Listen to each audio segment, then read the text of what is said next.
Hello दोस्तों, नमस्कार। मैंने बहुत समय पहले ऑटिज़्म पर एक वीडियो डाला था, जिस पे मैंने लिखा था कि it's not a disease. But आज मेरा व्यू पॉइंट उससे थोड़ा सा हटकर है। क्या हटकर है? चलिए इस वीडियो में देखते हैं। देखिए, ऑटिज़्म जैसे कि सभी डॉक्टर्स कहते हैं, सभी लोग बताते हैं, इससे सबसे पहली बड़ी बात तो ये है कि इस वर्ड से लोग परिचित ही नहीं हैं। लोगों को मालूम ही नहीं है ऑटिज़म क्या है। अगर आप ऑटिज़म वर्ड जैसी कोई शब्द यूज़ करें या ऑटिज़म जैसी क्लेम करें कि बच्चे को बीमारी है, तो लोगों को समझ ही नहीं आता कि ऑटिज़म है क्या। जी हाँ, मेरे साथ भी ऐसा ही हुआ। हमारे घर में एक बच्चा पैदा हुआ जो कि बहुत ही नॉर्मल, हंसता खेलता, बड़ा खूबसूरत, सबका दिल मोहने वाला ऐसा बच्चा पैदा हुआ जिसकी बहुत ही पॉजिटिव वाइब्रेशंस थी। तो हमें तो दूर दूर तक पता ही नहीं था कि ऑटिज़म क्या है। इसी तरह दुनिया के लाखों करोड़ों लोगों को अवेयरनेस ही नहीं है कि ऑटिज़म है क्या। ये कोई बीमारी है या कोई ये स्टेट ऑफ माइंड है या क्या है। तो आज मैं इसी ऑटिज़म वर्ड पर कुछ प्रकाश डालना चाहती हूँ, only on the basis of my experience, my observations. What are they? जब हमारे घर में बच्चा आया, साथ में खुशियाँ लेकर आए, सब बहुत खुश थे। It's like a story. आपको स्टोरी लग सकती है, लेकिन स्टोरी के माध्यम से ही मैं आप लोगों को समझाना चाहूँगी। लेकिन अचानक क्या होता है? पेरेंट्स क्या है? वर्किंग है। फैमिली क्या है? न्यूक्लियर है। ऐसी फैमिली में जब बच्चा ग्रो करता है तो क्या होता है? भाई बच्चा तो बिल्कुल नॉर्मल था, बच्चा तो बोल रहा था, बच्चा तो खेल रहा था, बच्चा तो देख रहा था, तो ये बीमारी शब्द कहाँ से आ गया?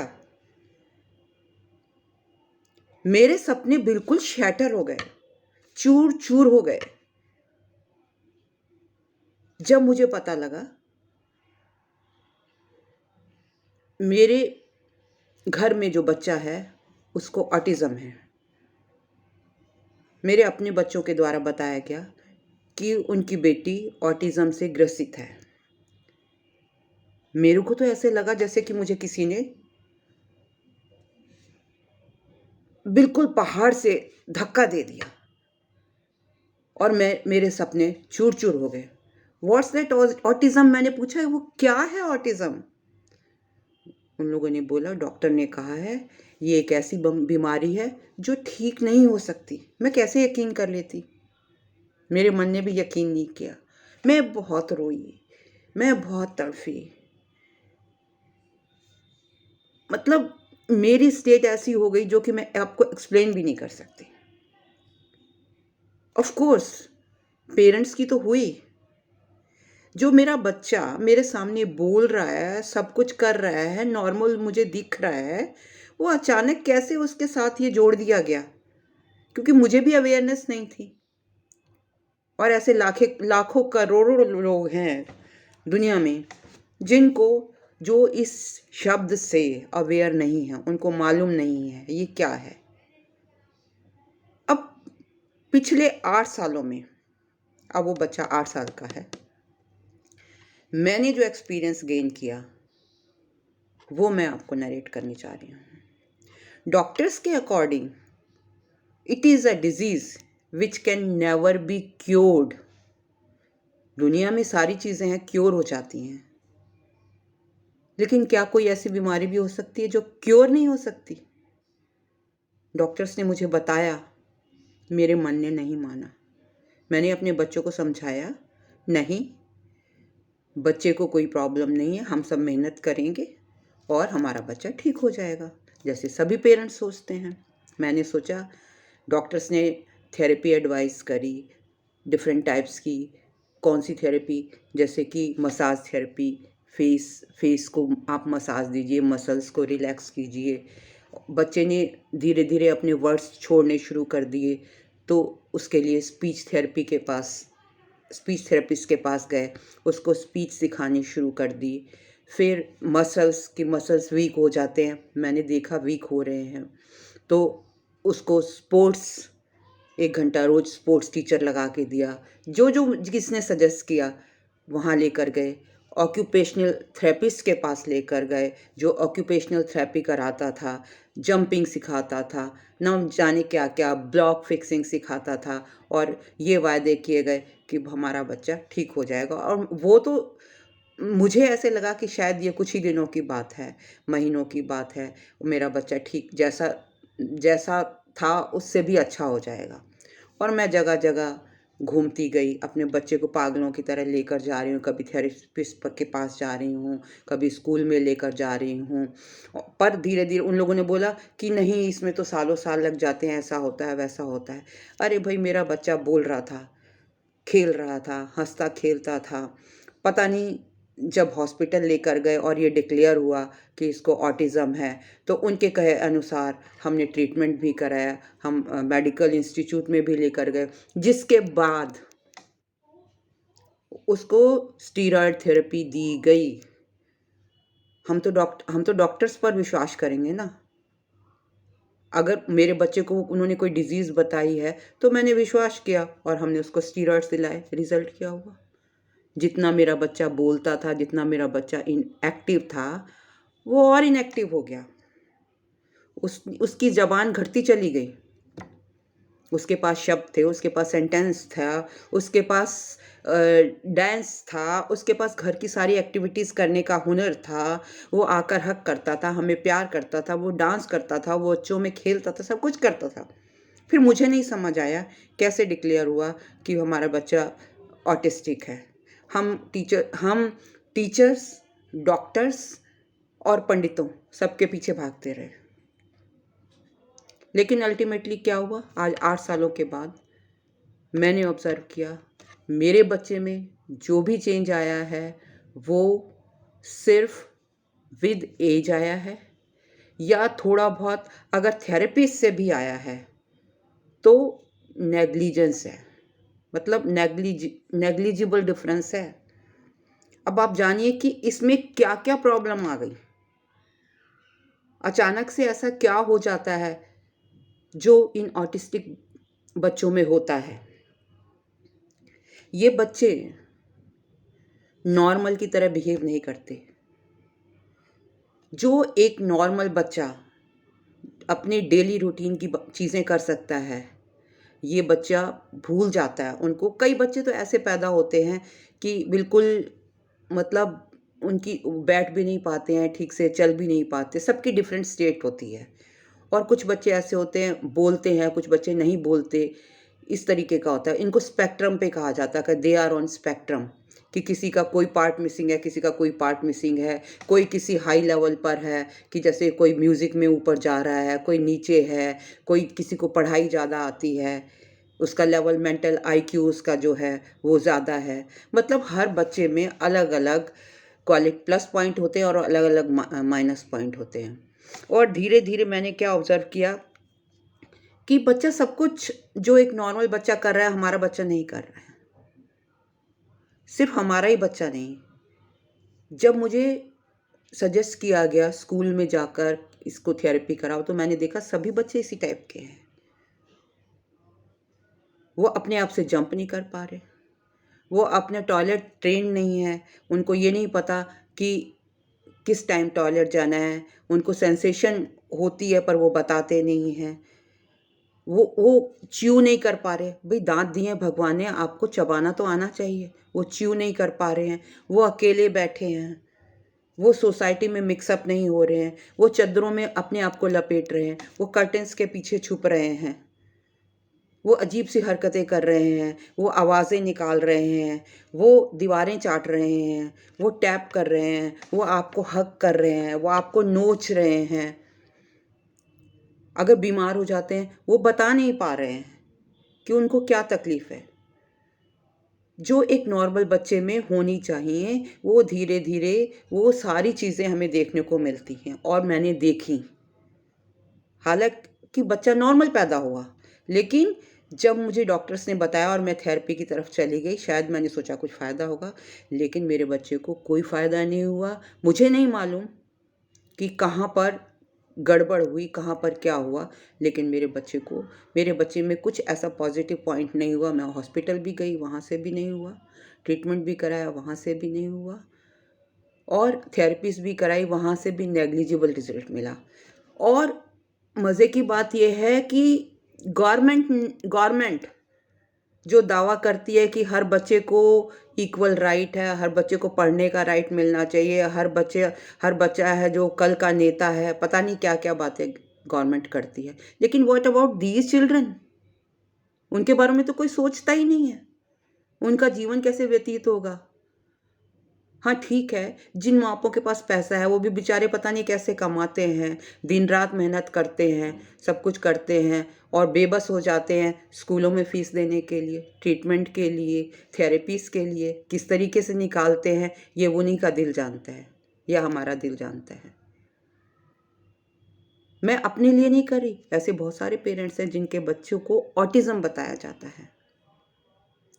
ये तो मैंने आपको बताया जो डॉक्टर्स, टीचर्स, इंस्टीट्यूशन से, हॉस्पिटल से और लोगों से जो जिनके बच्चों को ऑलरेडी ऑटिज़्म था, उन लोगों से पता लगा। लेकिन जो मेरा पॉइंट ऑफ व्यू है, आज मैं वो भी आपके सामने ज़रूर रखूँगी, चाहे आपको अच्छा लगे या ना लगे। देखिए, मेरे हिसाब से कुछ ऐसे रीज़न्स हैं, जिसके वजह से बच्चा, जिसको ये ऑटिज़्म कहते हैं, उससे ग्रसित हो जाता है। क्या है वो रीज़न? मेरे हिसाब से it is a state of mind. भाई जब बच्चा नॉर्मल पैदा हुआ है, वो एबनॉर्मल कैसे हो सकता है? ठीक है, कुछ बच्चे तो पैदा ही एबनॉर्मल होते हैं। उनका जीन्स कॉन्स्टिट्यूशन ऐसा होता है, उनमें कुछ इलनेस होती है, जो कि वो अपने फैमिली बैकग्राउंड से कैरी फॉरवर्ड करते हैं और उनमें ये डिज़ीज़ आ जाती है। लेकिन इट मे बी जेनेटिक, मैं एग्री करती हूँ जेनेटिक हो सकता है। तो उनके बच्चों में डाउन सिंड्रोम होते हैं, उनके फैमिली में किसी को कोई इस टाइप की प्रॉब्लम हो, एपिलेप्टिक प्रॉब्लम हो, डाउन सिंड्रोम हो या वो स्पेक्ट्रम पे हों, तो उनके बच्चे तो कैरी फॉरवर्ड कर लेंगे। लेकिन जहाँ पर कुछ भी नहीं है इस टाइप का, वहाँ क्या होता है? वहाँ पर मेरे हिसाब से पेरेंट्स की इग्नोरेंस है। कई बच्चे ऐसे होते हैं जो इंडिपेंडेंटली ग्रो कर जाते हैं, जो इतने सेंसिटिव नहीं होते। एक बॉर्डर होता है माइंड का। उस कुछ बच्चे जो बहुत ज़्यादा सेंसिटिव होते हैं, जो सेंसिटिव लाइन के इस पार होते हैं, जो अप्स एंड डाउन को नहीं कवर कर पाते, नहीं सह पाते, वो ऑटिस्टिक की तरफ बढ़ने लगते हैं। और कुछ बच्चे स्ट्रॉन्ग होते हैं, जिनका माइंड स्ट्रॉन्ग होता है, वो सेल्फ डेवलप कर जाते हैं और वो नॉर्मल बच्चे कहलाते हैं। तो ये स्टेट ऑफ माइंड आती कहाँ से है? देखिए, आजकल की जो सोसाइटी है, उसमें ज़्यादातर लोग वर्किंग हैं। एनवायरनमेंट ऐसा है, अब वर्किंग होंगे। सपोज़ मैं भी वर्किंग हूँ, मेरा हस्बैंड भी वर्किंग है और मैं परिवार के बीच में भी नहीं रहना चाहती। मुझे अपनी भी फ्रीडम चाहिए। मैं परिवार के अप्स एंड डाउन नहीं सह सकती, मुझे अपनी भी फ्रीडम चाहिए। वहाँ पे प्रॉब्लम शुरू हो जाती है। मैं बच्चे को टाइम ही नहीं दे पाती। अब बच्चा जब बोल रहा है माँ, बच्चा बोल रहा है पापा, उसको तो माँ पापा चाहिए, उसको आपका पैसा थोड़ी चाहिए। आप बच्चे को कहकर चले जाते हैं शाम को चॉकलेट मिलेगा, शाम को आइसक्रीम मिलेगी, घुमाने ले जाएंगे। अरे भैया, उसकी ऐसी मेंटल स्टेट नहीं है। उसको आपकी आइसक्रीम से कुछ नहीं लेना देना, उसको आपकी चॉकलेट से कुछ नहीं लेना देना। उसको क्या चाहिए? उसको आपका प्यार चाहिए। That is the turning point. अगर आप अपने बच्चे को उस वक्त संभाल लें तो मेरी ऑब्जर्वेशन है 70% बच्चे जो जिनको ऑटिज्म से ग्रसित कहा जा सकता है, they can improve, they can lead their independent life. लेकिन ऐसा नहीं होता। इस जिंदगी की भागदौड़ में माँ बाप खुद बिजी होते हैं, परिवार के बीच में रहना नहीं चाहते हैं, सिंगल हो जाते हैं। और जब बच्चा अकेला हो जाता है तो उसको वो आदत डेवलप कर लेता है। उसके मन में कहीं जहन में दिमाग में ये आता है, नोबडी केयर्स फॉर मी। और जब वो ये आ जाता है तो वो अपना एक अलग वर्ड बना लेता है। क्योंकि अगर माँ बाप पास में होंगे या फैमिली के आपके 10 लोग, जैसे कि पहले पहले ज़माने में हुआ करता था, चाचा ताई मामा मामी, आजकल तो सारे रिश्ते ख़त्म ही हो गए हैं। कोई उनको तो पालना ही नहीं चाहता, उनसे दूर रहना चाहता है। कितने लोग लोग बताइए मुझे इन्वॉल्व हैं इन सब चीज़ों में? बहुत कम लोग। I am not criticising, but मैं अपना ऑब्जर्वेशन बता रही हूँ। This is the turning point of the brain state. बच्चे का दिमाग बहुत डेलिकेट है, एक मिट्टी की तरह है। उसको प्यार नहीं मिला, उसको अफेक्शन नहीं मिला, उसको जो चीज़, उसकी जो रिक्वायरमेंट है, लर्निंग रिक्वायरमेंट है, वो उसको उस वक्त नहीं मिली। तो बच्चा आपका उसी टाइप की का एनवायरनमेंट को पसंद करने लगता है, उसको उन चीज़ों को एक्वायर कर लेता है और वो ऑटिज़म की तरफ जाने लगता है। और फिर हम लोग भागते हैं, कहते हैं हमारा बच्चा आई कांटेक्ट नहीं कर रहा। जिस वक़्त वो आई कांटेक्ट कर रहा था, क्या हमने उसकी आँखों में डालकर उसके प्यार को जवाब दिया था? नहीं दिया था ना।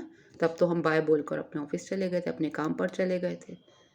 जब बच्चा शाम को आए, हमने बच्चे को मोबाइल पकड़ा दिया, टीवी के सामने बैठा दिया। क्यों? क्योंकि हमें काम करना है। अब क्या हुआ? हमने बच्चे को क्या दिया? कुछ भी नहीं दिया ना। उसका लव अफेक्शन तो कुछ मिल ही नहीं रहा ना उसका। वो तो आँसुओं से रो रहा है ना। हमें उसकी परवाह ही नहीं है। हमें तो सिर्फ़ ये परवाह है कि हमें पैसा कमाना है। जब हमने उसको क्वालिटी टाइम ही नहीं दे रहे हम। Yes, quality time, it is very important. मैं ये नहीं कहती आप नौकरी मत कीजिए, आप नौकरी कीजिए, पर बच्चे के लिए प्रॉपर एनवायरनमेंट क्रिएट कीजिए। आप परिवार न्यूक्लियर फैमिली में रहना भी बहुत सारे बच्चों को ऑटिज़म की तरफ बढ़ावा दे रहा है। आप अपने इमोशंस को थोड़ा कंट्रोल कीजिए और जॉइंट फैमिली में को एनकरेज कीजिए, उसमें अपने बच्चे को रहना सिखाइए। अगर ठीक है, अगर आप किसी सर्कमस्टेंसेस की वजह से अलग रह रहे हैं, तो आपकी ड्यूटी बनती है कि जो बच्चे का पार्ट सफ़र कर रहा है, हफ्ते में 2 बार 3 बार 4 बार बच्चे को वो एनवायरनमेंट दें, बच्चे को उन लोगों से मिलाएं। आप अपने ऑफिस से आने के बाद 2 घंटे आप बना लीजिए, आपने बच्चे को देने ही देने हैं। क्योंकि ठीक है, आपने नौकरी भी करनी है, आपने कमाना भी है, तो कमाइए, लेकिन बच्चे के टच में तो रहिए। वो कोई खिलौना नहीं है जिसको आप खिलौना ही समझते हैं। उसके अरमानों को तोड़ कर फेंक देते हैं, उसको उसको एंटरटेन नहीं करते हैं, तो क्या होता है? ऑटिज़म हो जाता है। फिर आप आंसू बहाते हैं, मैंने भी बहाए। जब उसको एनवायरनमेंट तो क्या क्या शिकायत है? लोगों को सबसे पहली बात अवेयरनेस नहीं है। अवेयरनेस है तो वो उसको फॉलो नहीं करते हैं, बच्चे को प्रॉपर एनवायरनमेंट नहीं देते हैं, बच्चे को प्यार नहीं मिलता है, उसको अफेक्शन नहीं मिलता है, उसको सोसाइटी नहीं मिलती है। तो जब ये सब चीज़ें नहीं मिलती है, जब सोसाइटी से भी कट ऑफ हो गया, आप अपने में बिज़ी हैं, तो वो बच्चों बच्चों को हम नीचे खेलने नहीं देते। पहले क्या हुआ करता था, रेत के बच्चे पैरों पर ढेर बनाया करते थे, रेत में खेला करते थे, डंडों को पकड़कर ऐसे झूला करते थे, पेड़ों की डंडियों को पकड़कर झूला करते करते थे, आपस में एक दूसरे के घर जाया करते थे। और मुझे याद है, अगर लड़कियां होती हैं तो वो अपना गेम खेलती थीं, किचन बना रही हैं, खेल रही हैं, शादी रचा रही हैं। आजकल कहाँ है, किस पेरेंट्स के पास ये टाइम है? वो कहते हैं क्या पागल हो आप इस तरीके के। वो अपने बच्चे को महंगे से महंगा खिलौना जिसके अंदर उसको कोई इंटरेस्ट नहीं है वो लेकर देते हैं। बच्चा क्या करता है, उसको उठाकर फेंक देता है, क्योंकि उसको वो पसंद नहीं है। उसको तो वही चीज़ें पसंद हैं, मिट्टी में खेलना उसको पसंद है, उसको पेड़ों के पत्ते तोड़ना पसंद है, उसको डॉगी को टच करना पसंद है, उसको बाहर कारों की आवाज़ें सुनना पसंद है। ये सब हम उनको इन चीज़ों से दूर रखते हैं। तो बच्चा क्या करता है, उसके अंदर की अर्ज़ तो यही है ना सारी, उनसे हम दूर कर रहे हैं, तो बच्चा क्या करेगा? बच्चा एक करेगा, चीज़ें फेंकनी शुरू कर देगा। वो उन आवाज़ों को, चीज़ें फेंक कर वो एन्जॉय करता है, रोने लगता है। मोबाइल में वो वर्चुअल वर्ल्ड बना लेता है अपना, मोबाइल के वर्ल्ड में एंटर कर जाता है, उसको लगता है यही रियलिटी है। और जब कोई उससे बात नहीं करता, उससे बात करने के लिए कोई नहीं मिलता, तो धीरे-धीरे वो सोचता है कि वो शब्द ही भूल जाता है। उसको उसको वो शब्द ही नहीं आते, और तब हमें ज़रूरत पड़ती है उनको बोलना सिखाने की। अगर बच्चे को हमने बच्चों में जाने दिया होता, शुरू में ही बच्चे को लेकर गए होते, तो वो तो इंटरेक्शन खुद ही सीख जाते। लेकिन ये सब चीज़ें से हमने बच्चे को दूर रखा। इस वजह से हमारे बच्चे इस टाइप के हो गए हैं।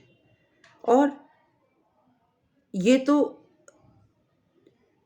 जो लोग अमीर हैं वो फीस दे सकते हैं, वो ट्रीटमेंट करा सकते हैं, लेकिन उसका भी कोई फ़ायदा नहीं होता। वो थेरेपीज़ करा सकते हैं। मैंने भी 8 साल थेरेपी कराई है। मेरे बच्चे में जो भी डिफ़रेंस आया है, वो सिर्फ़ हम लोगों की सेल्फ़ एफ़र्ट्स की वजह से आया है। मैंने कोई ऑटिज़्म पर कोर्स नहीं किया हुआ। हाँ, पर मेरे पास बीइंग अ मदर, माँ का एक्सपीरियंस है। मैं 3 बच्चों की माँ हूँ। मुझे पता है बच्चों को कैसे पाला जाता है। वो सारी थेरेपीज़ मैंने बच्चे को दी। तो आज मेरा बच्चा इस स्टेज पर है कि चीज़ों को समझ रहा है और उससे थोड़ा-थोड़ा बाहर भी आ रहा है। तो मेरा कहना यही है कि थेरेपीज़ हेल्प करती हैं। लेकिन सबसे बड़ी थेरेपी क्या है? सबसे बड़ी थेरेपी ऑटिज़्म में लव एंड अफेक्शन है। आपका क्वालिटी टाइम है। आपके पैसे या आपकी महँगी चीज़ें या आपकी कारें वो बच्चे को अच्छी नहीं लगती। उसको अच्छा लगता है बाहर बारिश हो रही है तो उसमें जाकर नहाए। उसको अच्छा लगता है मिट्टी में जाकर खेले। उसको अच्छा लगता है दोस्तों को टच करके आ जाए, उसको थप्पड़ मार के आ जाए और आप उसे डाँटे, वो उसको अच्छा लगता है। उसको बाहर निकल कर कारों की आवाज़ें सुनना अच्छा लगता है। उसको फूल तोड़ना अच्छा लगता है। उसको म्यूज़िक सुनना अच्छा लगता है। लेकिन वो म्यूज़िक ये नहीं कि आपने आपने मोबाइल चला दिया, आपने टीवी चला दिया, अगर बच्चा कैसे सीखेगा? वो तो सिर्फ़ बैठकर ऐसे मुँह बंद करके उसको सुनता रहेगा, देखता रहेगा। लेकिन भई आप भी तो उसके साथ बैठिए, जो गाना आ रहा है उसके साथ आप गाइए, आप एन्जॉय कीजिए। कैसे नहीं सीखेगा बच्चे? This is the therapy. माँ-बाप ही थेरेपी हैं। आप उसके वर्ल्ड में एंटर कीजिए, जब तक आप उसके वर्ल्ड में एंटर नहीं करेंगे, आपके बच्चे में सुधार नहीं होगा। आप बच्चे के का दिमाग क्या चाह रहा है, वो बच्चा किस तरफ जा रहा है, आप बच्चा बन जाइए। बच्चे की ज़रूरतों को समझिए, तभी आपका बच्चा जो ऑटिज़्म में है, वो उससे बाहर आ सकता है। पहली बात तो आप ये मौका ही मत दीजिए कि बच्चे में ऑटिस्टिक क्वालिटीज़ सिम्पटम्स डेवलप हों, ये तभी डेवलप होते हैं जब हम इग्नोर करते हैं। हम बच्चा बच्चा आवाज़ लगा, हाँ बेटा, यार आप उसकी तरफ देखो तो सही, उसकी आँखों में आँखें डालकर बोलो, हाँ बेटा क्या है? क्या बोल रहे हो? There is a difference. वो आपकी भाषा को पहचानता है। उसको मालूम है कि आप सिर्फ़ टाल रहे हो या उससे उसकी बात का जवाब दे रहे हो। There is a difference. आप बच्चे के पास बैठिए, बच्चे को टच कीजिए, बच्चे को अपनी छाती से लगा के सुलाइए। आजकल कौन सुलाता है? पालनों में डाल देते हैं। तो कहाँ से प्यार डेवलप होगा? लेडीज़ का, गर्ल्स का, मैरिड शायद आपको बुरा भी लगे, फिगर ख़राब हो जाएगा। बच्चे को तो उसका प्रॉपर नरिशमेंट मिलता ही नहीं, ब्रेन कैसे डेवलप होगा? बॉटल फीड पर डाल देते हैं। अपने हाथ से खाना उसके पास बैठकर आधा घंटा, 10 मिनट, 15 मिनट उसे प्यार से वाइब्रेशन डालिए, मंत्रास बोलिए और उस खाने को बच्चे को खिलाइए, तो पचेगा भी, बच्चे को चबाना आएगा। उसको बताइए चबाओ इसको। आप थेरेपी के लिए भेज देते हैं। थेरेपिस्ट क्या करता है? उसको बबल गम लेगा या किसी चीज़ से या टूल से थेरेपी करेगा और उसको सिखाएगा, ऐसे चबाओ। तो ये पेरेंट्स पेरेंट्स की कमी है। पेरेंट्स का लैक ऑफ इंटरेक्शन है with the child, lack of care है। बच्चों को जो लैक ऑफ टाइम है, जो उनको बच्चे को देना चाहिए और वो नहीं दे रहे। इसी वजह से बच्चे ऑटिज़म से ग्रसित हो रहे हैं। दूसरी बात, अब आप चाहते क्या हैं अपने बच्चे से? आपके बच्चे को ऑटिज़म हो गया। अब हम कुछ नहीं कर सकते। या तो आपने शुरू से उसको क्वालिटी टाइम दिया होता, आपने उसके इमोशंस को समझा होता, सब कुछ किया होता। अब हम कुछ नहीं चाहते, हम सिर्फ इतना चाहते हैं कि हमारा बच्चा इंडिपेंडेंट हो जाए।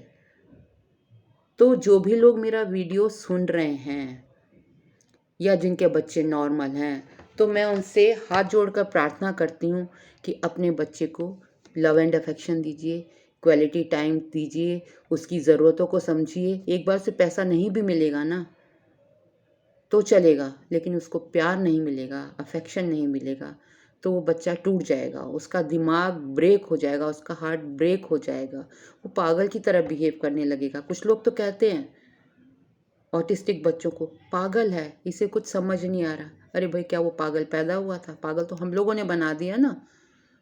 हम लोग अपने मतलब के लिए उसे कोई वक्त नहीं दिया, उसको हमने समझा नहीं, टाइम रहते हमने नहीं समझा।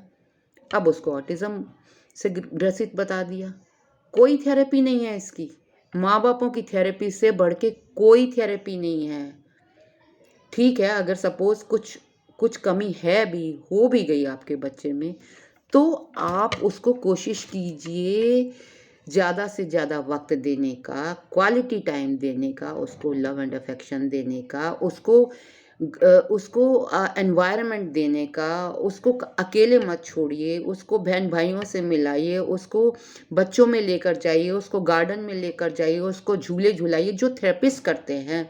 वो अगर थेरेपिस्ट उसको 10 साल में ठीक करेगा, तो आप उसको 10 महीने में ठीक कर सकते हैं, but you should be determined. क्योंकि मुझे नहीं लगता कि हमारी गवर्नमेंट ने भी कोई ऐसी मेजर फैसिलिटीज़ दी हुई हैं बच्चों को कि उनका फ्यूचर संभल जाएगा। कल को उन्होंने बड़ा होना है, उनको इस लायक तो बना दीजिए कि आप लोगों ने जो पैसा कमाया है उनकी कॉस्ट पर, उसको वो यूज़ तो कर सकें। तो बस आज के लिए इतना ही। मेरा यही कहना है कि अवेयरनेस बढ़ाइए कि ऑटिज़म है क्या। ये मेरी तरफ से अगर आप मेरा व्यू पूछें तो ये कोई बीमारी नहीं है। It is a state of mind which can be cured by love and affection and giving your quality time to the child. Prove it. बहुत सारे पेरेंट्स मैंने देखे हैं ऐसे कि जिनके बच्चे ठीक हो गए हैं। भाई क्यों ठीक हो गए हैं? इसीलिए ठीक हो गए हैं, उन्होंने जब उन्हें पता लगा कि ऑटिज़म है बच्चे को, वो ऑटिज़्म है नहीं, ऑटिज़्म था नहीं, हमने डेवलप कर दिया अपनी नेग्लिजेंसी से, तो वो तुरंत सँभल गए और उनके बच्चे नॉर्मल हो गए। तो मैं भगवान से, आप लोगों से, भगवान से प्रार्थना करती हूँ कि हे प्रभु, लोगों को सद्बुद्धि दे, माँ-बापों को शक्ति दे सबसे पहले तो, अगर ऐसी कोई बात है उसको सहने की, और उनको हिम्मत दे कि वो अपने बच्चे को भरपूर प्यार दे सकें। बहुत सारी चीज़ें होती हैं जो सिर्फ़ आप देखने से, ऑब्ज़र्वेशन से ही आपको पता लगता है। जैसे कि कागज़ को फाड़ रहे हैं, अगर फ्रूट है कोई तो उसको छील कर नहीं खाएँगे, छिलके समेत खा रहे हैं। क्या सोसाइटी ये एक्सेप्ट करती है? क्यों खा रहे हैं छिलके के साथ? क्या आपने कभी प्यार से बैठकर उसको छील कर खिलाया? नहीं खिलाया ना। अर्ज़ तो उसे भी हुई खाने की। उसने उठाया टेबल से, ट्रे में से, और वो छिलके के साथ खाना शुरू कर दिया। क्योंकि उसका भी मन किया ना, पर उसने देखा माँ तो है नहीं, पापा तो है नहीं। मेड के पास छोड़ दिया, मेड अपने काम में लगी हुई है। बच्चा अकेला उसने उठाया और वो सीख लिया, और जो सीख लिया उसको छुड़ाना मुश्किल है, उसने उसको हैबिट बना लिया। अब उसको टॉयलेट आया तो उसका मन नहीं कर रहा, वो बैठा हुआ है, आपने केयर नहीं करी, आपने देखा नहीं, उसने कपड़ों में सुसु कर दिया, हैबिट बन गई, और आप कहने लगे कि हमारा बच्चा तो बताता ही नहीं है। कैसे बताएगा? आपने पूछा सुसु आया है? नहीं पूछा ना। बच्चे टॉयलेट कर देते हैं, बच्चे ये कर देते हैं, ये सब पेरेंट्स की कमी है, एनवायरनमेंट की कमी है। बहुत सारे लोग मुझे क्रिटिसाइज़ करेंगे, मुझे मालूम है। उस बच्चे को हमने ये सिखाया नहीं बाथरूम में ले जाकर कभी कि ये शैम्पू है, ये कंडीशनर है, ये सोप है। वो बच्चा क्या करता है? दुनिया में आया है, आंखें खोलता है, चारों तरफ चीज़ें देखता है, टच करता है, खुद ही सीखता है, उठाकर मुंह में डाल के साबुन खा जाएगा। क्यों खा जाएगा? अगर हमने उसको कभी बताया होता कि बेटा ये सोप है, ये खाते नहीं है। जब वो बच्चा खा रहा था, कभी हमने उसको हाथ हटाया? नो। कभी बोला? नहीं बोला। तब बोला जब उसने ये एक्टिविटी शुरू कर दी। तो धकेला किसने? हमने। हमने इस तरफ धकेला। हम शाम को आए, ऑफिस से आए, सो गए, और हमने सोचा हम आए हैं सारा दिन के बाद, हमारे बच्चे को क्या चाहिए। कभी माँ बापों ने बच्चे का हाथ पकड़ के कहीं झूला झुलाने ले गए, या दोस्तों से मिलाने ले गए, या नीचे उनके साथ खेलने के लिए गए? नहीं गए ना। तो बच्चा कैसे सीखेगा कैसे खेलना है? वो जो चीज़ें पड़ी हैं उन्हीं को ऊट-पटांग कभी निकालता है, कभी फेंकता है, कभी रखता है। कभी हमने उसको सिखाया कि बेटा इसको इधर यहाँ लगाएँगे तो लग जाएगा, दूसरे को नोचते नहीं है, दूसरे की प्लेट से उठाकर खाते नहीं है। नहीं बताया ना, टाइम ही नहीं दिया। उसे भूख लगी, उसने आपकी प्लेट से उठा के खा लिया। अब किचन में जाता है, उसको पता ही नहीं है कि ये गरम है या ठंडा। कभी हमने मना ही नहीं किया कि इसको हाथ मत लगाना, क्योंकि टाइम ही नहीं था ना। हमने खाना बनाया और रख दिया, चलो आओ खा लो। अब बच्चा गया, बच्चे को भूख लगी, उसने उसको टच कर दिया। ये सारी चीज़ें उसने डेवलप कर ली। कब डेवलप करी? जब आप वहाँ नहीं थे, आप अपने काम में मशगूल थे, आप अपने काम पर गए हुए थे। आपने दिन में एक बार भी फ़ोन करके बच्चे को नहीं कांटेक्ट किया कि आप कैसे हो। आपने मेड के सहारे छोड़ दिया, शाम को आए, मेड ने कर लिया होगा, खाना बना कर रख गए, खा लिया होगा। तो मेरी तरफ से मेरी ऑब्ज़र्वेशन ये है कि अब जिन भी बच्चों को ऑटिज़्म हो गया है, उनके माँ-बाप अवेयर हो जाएँ कि इसकी कोई भी इसका क्योर नहीं है, सिवाय कि आप उनके वर्ल्ड में एंटर हो जाएँ। And if you enter in in the world of the children, they can be cured. It is like miracle. हाँ, भगवान में भी, साथ में भगवान में भी विश्वास कीजिए। भगवान भी आपकी तभी मदद करेगा ना जब आप उनकी मदद करेंगे। भगवान तो डायरेक्शन दे देगा, पर आप उसको फॉलो तो कीजिए। कितने मंत्रास होते हैं, गायत्री मंत्र है, गीता में कुछ श्लोक हैं, उनको आप फॉलो कीजिए, उनका मीनिंग समझिए, बच्चे को सुनाइए। और वो जो वाइब्रेशंस हैं जब वो बच्चा कैच करेगा तो उसकी आत्मा को शांति मिलेगी, वो खुद ही लर्निंग स्टेज में आ जाएगा। So give your quality time, give your love and affection और अवेयरनेस फैलाइए, बताइए लोगों को। इस बात से घबराइए मत, छुपाइए मत। अगर जनरली लोग क्या होते हैं, जब उन्हें पता लगता है ऑटिज़म है तो वो एकदम से सोसाइटी से कट जाते हैं। खुद ही कट जाओगे तो लोगों को कैसे पता लगेगा? सोसाइटी को बताइए हमारे साथ ऐसा हुआ है, आपके बच्चे के साथ ना हो। इस तरीके से ये स्टेट ऑफ माइंड ही है बच्चे की जो उसको ऑटिज़म की तरफ ले जाती है। और मेरी गवर्नमेंट से भी रिक्वेस्ट है कि जो बच्चे ऑटिस्टिक हैं, ऑटिज़म से ग्रसित हैं, उनकी सभी सुविधाओं का ख्याल रखा जाए। उनके इंस्टीट्यूशन में जो थेरेपीज़ हैं उनको फ्री करवाई जाए, उनकी पढ़ाई फ्री करवाई जाए। उनकी आगे जब वो बड़े हों तो जॉब्स में रिज़र्वेशन रखी जाए। उनके लिए होम्स बनवाए जाएँ जहाँ पे इस टाइप की फैमिलीज़ रह सकें। ये सब फ्री होना चाहिए क्योंकि हर बच्चे को जीने का राइट है। सभी लोग इतना पैसा नहीं खर्च सकते हैं, नहीं तो कुछ बच्चे तो यूं ही मर जाएंगे बिना इलाज के, बिना लर्निंग के। तो आज के लिए इतना ही। Hope you like my video. अगर आपको पसंद आए तो लाइक, कमेंट, शेयर और मेरे चैनल को सब्सक्राइब ज़रूर कीजिए। धन्यवाद।